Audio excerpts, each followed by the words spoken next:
Un homme riche voit qu'une poubelle est tombée et que tous les déchets sont éparpillés par terre. Il pose son sac de côté et commence à remettre les déchets dans la poubelle. Pendant qu'il nettoie, un voleur qui était derrière prend le sac et s'enfuit.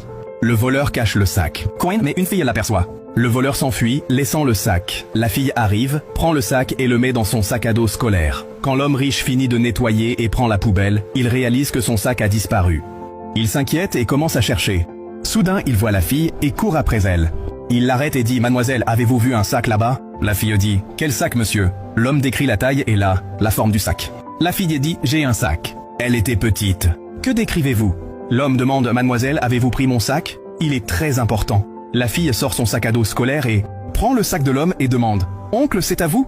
L'homme dit « Oui, c'est à moi. » Pendant qu'il essaie de la prendre, la fille la tire en arrière et demande « Mais oncle, vous avez dit que votre sac était plus grand. Celui-ci n'est pas si grand. Êtes-vous sûr que c'est le vôtre ?» L'homme répond « Oui, ma chère. C'est à moi. Il y a un objet précieux dedans. » La fille dit « Ok, tonton. Tu dis que c'est à toi, mais comment le prouver ?» À ce moment-là, son téléphone sonne. Elle le sort de son sac et répond « Allô, Dr Wang. Le Dr Wang demande si vous avez réuni l'argent pour le traitement de votre père. » La fille répond qu'elle a pu en rassembler un peu plus de 10 000 yuans. « S'il vous plaît, accordez-moi un peu plus de temps. » Le médecin dit « D'accord, mais faites vite. Le temps n'attend personne. » L'homme riche entend tout et a pitié de la fille. Une fois l'appel terminé, il dit « Fille, ton appel est fini ? S'il te plaît, rends-moi mon sac. » La fille demande « Oncle, dites-moi d'abord ce qu'il y a dedans. Je ne le rendrai pas tant que vous ne me direz. » L'homme dit « Il y a une carte bancaire et 30 000 yuan. » La fille ouvre le sac et prend le argent et regarde. Elle dit « Tonton, il y a juste 10 000 yuan dans le sac. » C'est pas à vous. L'homme est surpris. Comment? Ce n'était pas 30 000 yuan? Pourquoi il reste que 10 000? La fille dit « Quand je l'ai trouvé, il y avait juste 10 000 yuan dedans. » L'homme l'accuse. « Avez-vous pris le reste ?» La fille pleure. « Oncle, ne me blâmez pas. Si j'avais pris l'argent, je n'aurais pas rendu le sac. » L'homme dit « Montre-moi ton sac. » La fille attend le sac. Il regarde dedans et voit de l'argent.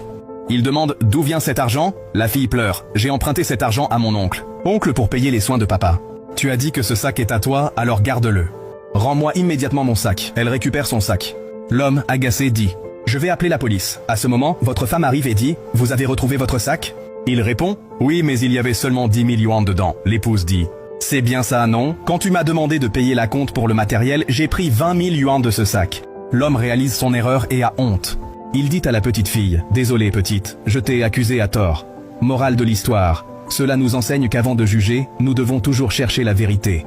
Si vous avez aimé cette histoire, partagez vos avis dans les commentaires et abonnez-vous à notre chaîne.